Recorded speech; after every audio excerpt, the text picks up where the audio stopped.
आणि आता घेणार आहोत विविध क्षेत्रातील महत्त्वाच्या बातम्यांचा वेगवान आढावा महापास्ट 100 बातम्यांमधून।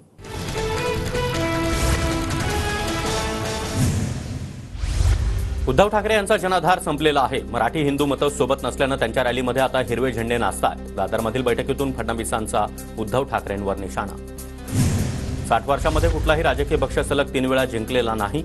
महाराष्ट्राची निवडणूक देशाच्या राजकारणाची दिशा आणि दशा बदलेल। मुंबईमध्ये सुरू असलेल्या भाजपच्या बैठकीत अमित शहांचं वक्तव्य। लोकसभा निवडणुकीमध्ये वोट जिहाद पाहायला मिळाला। काही संघटित मतदानामुळे काहींचा आत्मविश्वास वाढला। फडणवीसांचा विरोधकांना टोला। मुस्लिमांच्या मतांना तुम्ही वोट जिहाद म्हणता, जर तुम्ही हिंदू मतांचं जिहाद करताय तुम्ही काय वेगळं करता? प्रकाश आंबेडकर यांचा सवाल। वोट जिहाद म्हणजे काय हे फडणवीसांनीच सांगावं। संजय राऊतांचं प्रत्युत्तर, तुम्ही भ्रष्टाचारांशी निकाह लावलाय का? राऊतांचं टीकास्त्र। आचारसंहिता लागण्याआधी मराठा समाजाला आरक्षण द्या। आरक्षणाशिवाय निवडणुका घेतल्या तर विजयाचा टिळा लागू देणार नाही।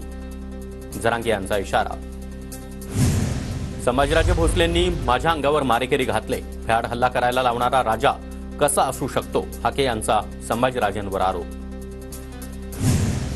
कुणाच्या इशाऱ्यावरून षडयंत्र रचण्यात आलं? मतं आणि अमित देशपांडे या 2 तरुणांच्या मोबाईलचा सीडीआर तपासावा। लक्ष्मण हाके यांची मागणी। सुधाकर शिंदे समितीचा अहवाल आज सरकारला सादर होईल। धनगर आरक्षण प्रश्नासंदर्भात महत्त्वाचं पाऊल उचललं जाणार। प्रकाश शेंडगेंची प्रतिक्रिया।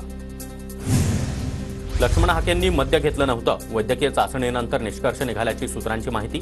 मी नशेत असतो तर पत्रकार परिषद घेऊ शकलो नसतो। हाके यांचा सवाल। लक्ष्मण हाके दारू पितो हे सर्वांनाच माहिती। आता तर ट्रेलर दाखवला। जरांगेंविरोधात काही केल्यास पिक्चर दाखवू। मराठा समन्वयक गंगाधर काळकुटे यांचा इशारा। मराठा आरक्षणासाठी नेमलेल्या शिंदे समिती अहवालावर मोठा खुलासा। मराठा समाजाचे कुणबी किंवा मागास वर्गीकरण आमच्या कार्यक्षेत्रात नाही।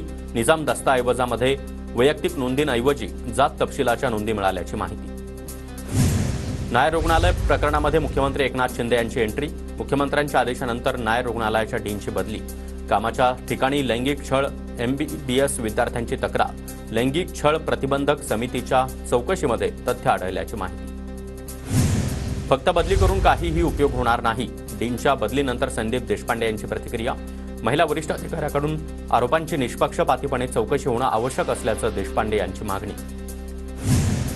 नायर रुग्णालयातील लैंगिक छळवणुकीच्या प्रकरणाची चौकशी करण्यासाठी समिती स्थापन करण्याचे निर्देश। विद्यार्थिनीकडून सहाय्यक प्राध्यापक डॉक्टरच्या विरोधात विनयभंगाची तक्रार। कामाच्या ठिकाणी महिला सुरक्षित नसतील तर फक्त योजनांचं काय करणार? विकृत माणसाला आणि त्याला वाचवणाऱ्यांवर कारवाई व्हावी। नायर रुग्णालयातील प्रकरणावरून किशोरी पेडणेकर यांची मागणी। मुलींनी आजच गुन्हा दाखल करावा। शासन त्यांच्यासोबत। चुकीचं वर्तन करणाऱ्यांना शिक्षा होणारच। नायर रुग्णालयातील प्रकरणावर चित्रा वाघ यांची प्रतिक्रिया। पुरंदरच्या जागेवर दावा करणं काही गैर नाही। माझं काम गनिमी चालू आहे। मी काही शांत नाही। पुरंदरच्या दाव्यावरील चाकणकरांच्या वक्तव्यानंतर शिवतारे यांची प्रतिक्रिया। आनंद दिघेंच्या शेवटच्या क्षणी शिंदे शिरसाट तिथं होते। दिघेंसोबत शिरसाट यांनी कट रचला असावा। चंद्रकांत खैरे यांचा मोठा आरोप। लोकसभेमध्ये सर्वेमुळे माझा बळी गेला। आता कुणाचा बळी जाऊ देऊ नका। सदाभाऊ खोत, आपण फडणवीसांना खरी परिस्थिती सांगा। भावना गवळी यांचं वक्तव्य। शिवसेना शिंदे गटाचा दसरा मेळावा यंदा BKC मध्ये होणार। विधानसभेच्या पार्श्वभूमीवर दसरा मेळाव्याला अधिक महत्त्व। कर्जत जामखेड मतदारसंघामध्ये लागलेल्या बॅनर्सची चर्चा। हम साथ साथ है, हम 5-5 है अशा आशयाचा बॅनर। बॅनरवर कमळ, धनुष्यबाण, मशाल, घड्याळसह तुतारीचं चिन्ह। स्वातंत्र्यवीर सावरकर यांच्याबद्दल वादग्रस्त वक्तव्य प्रकरणी राहुल गांधी नाशिक कोर्टाचं समन्स। 2022 मध्ये हिंगोलीच्या सभेमध्ये गांधी यांच्याकडून वादग्रस्त वक्तव्य। बदलापूर नगरपालिकेमध्ये सकल मराठा समाजाचा राडा। शिवरायांचा पुतळा उभारणीमध्ये भ्रष्टाचार होत असल्याचा आरोप।